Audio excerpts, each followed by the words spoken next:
Porque eu ouvia nas aulas do Florestan, nas aulas do Ottaviani, né? O velho Florestan com aquela dignidade toda dele, né? O Florestan começou uma aula, eu lembro, nunca vou me esquecer da aula dele, a primeira aula dele.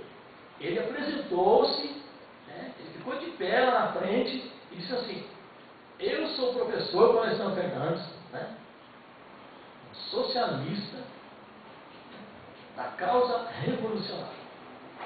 Se alguém se matriculou no meu curso por engano, por favor, vá até a secretaria e vai para outro curso, né? Isso é dignidade, né? Em plena ditadura, né? Essa postura, né? De intelectual comprometido com a causa, né? Que era o socialismo. E o Florestan, assim como o Iane, eles falavam de elementos fascistas do regime. Mas era muito jovem. Eu mesmo, a primeira vez que eu ouvi falar da Madre Maurina, eu falei agora com o irmão da Madre Maurina. 3 frases foram gravadas, porque eu ouvi os padres falando. Eu gravei Ribeirão Preto, Madre Maurina e tortura. Né? Eu gravei porque eu tinha só 17 anos, eu era muito novo. Mas eu ouvi e gravei os padres falando de uma freira que tinha sido torturada em Ribeirão Preto. Por isso que eu gravei.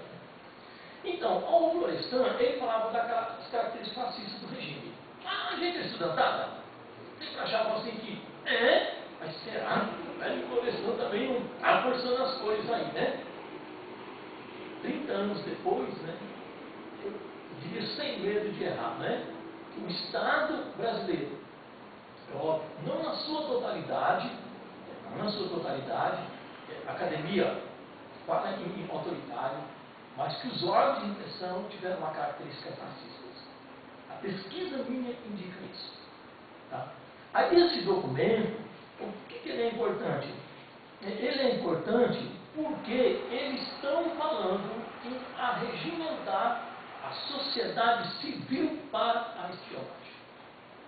Tá? Esse documento, lá do Orbán, é isso que é interessante. Né? Eu não vou ler, viu? Porque senão ficaria muito cansativo, né? Mas eles falam em arregimentar. Aí tem aqui um nome, eu conheço só algum, tudo velho conhecido de vocês, então eu vou fazer questão de ler. Com quem que a gente pode contar de saída? Associação Feminina, Liga das Senhoras Católicas, Sociedade pela Família, Juventude Operária Católica Feminina, Movimento de Regimentação Feminina, e por aí vai. Eles falam assim: olha, dá para contar com essa gente. Então é um documento onde tem todo o processo de como essas pessoas da sociedade civil vão fazer para a máquina da espionagem funcionar. Então isso vai envolver motorista de táxi, vai envolver garçons, vai envolver porteiros. Aí ele fala aqui, o ideal é que nós cheguemos a alguns milhões de pessoas espionadas. Esse é um dos primeiros documentos que eu achei muito interessante, por isso, porque qual era, e veja que o documento é 69, o regime não vai para frente. Como que os tentáculos do Leviatã iam penetrar? O cara aqui, chega um determinado momento, que ele fala assim mesmo, milhões. Nós temos que colocar milhões de pessoas vigiando os subversivos, né? Os terroristas, a esquerda, aquilo que você já conhece, que você fala. Então, o documento me chamou a atenção, aí depois ele dá todas as dicas, tá? De como que vai ser, eu não vou ler, né? Mas assim, eu vou entrar em contato com o Frei Fernando, como que vão ser os códigos, para quem que a gente vai remeter. Então, eu sou um garçom. Aí o Frei Beto chegou, o Frei Beto está conversando com o secretário Luiz, né? Como que eu vou me chegar e pegar pedaços de conversas? Então, eu vou remeter para quem? Eu vou ligar para o Frei Fernando, é um código. Aí o Frei Fernando, lógico, para ver se não é um trote, então me identifica, aí depois isso vai chegar nos órgãos de informação. Enfim, esse documento me chama a atenção, né, porque o Estado, eu acho que teve características totalitárias, sobretudo nos órgãos de repressão. Esse outro documento, ele acompanha. Aí ele me chama a atenção, e eu anotei aqui, o documento com minha própria letra, eu com minha mão eu estou escrevendo, o Beto falou da letra dele, uma minha e eu mesmo. Um documento com instruções detalhadas tem a função de uniformizar a atuação das agências de informação na área de São Paulo e Mato Grosso. Tá? Na verdade, esse documento aqui é interessante. Por quê?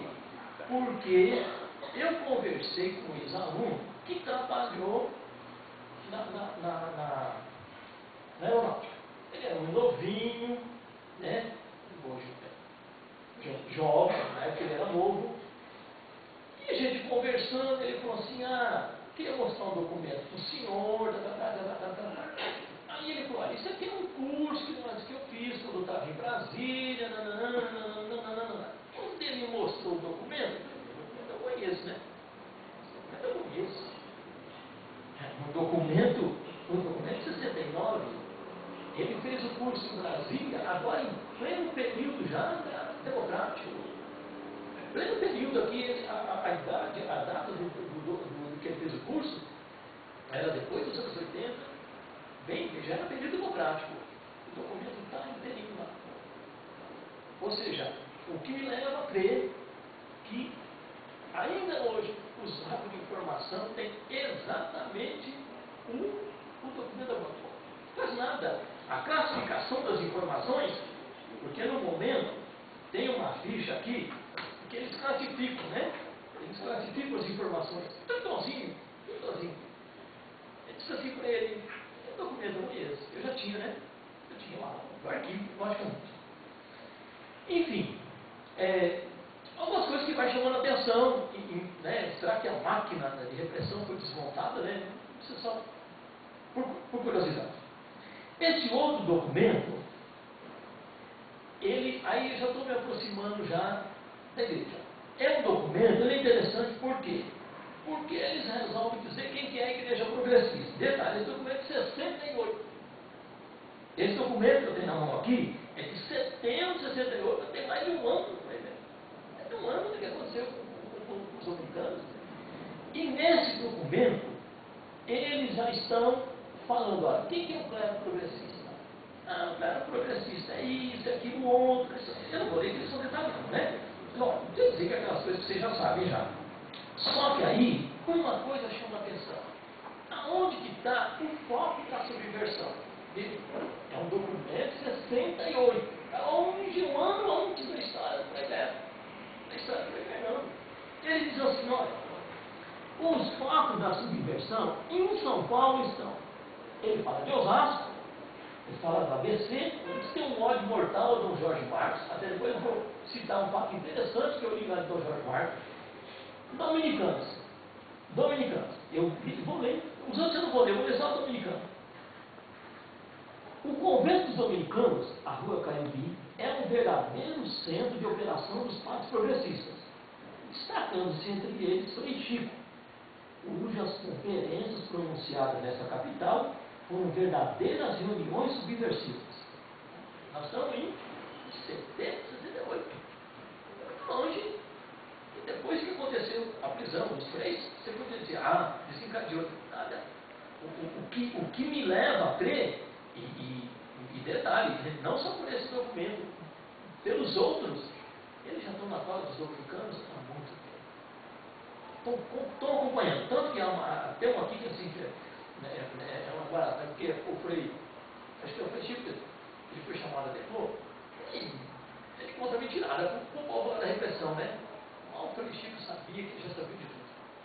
Na hora que eu leio, eu vou comentar isso aqui.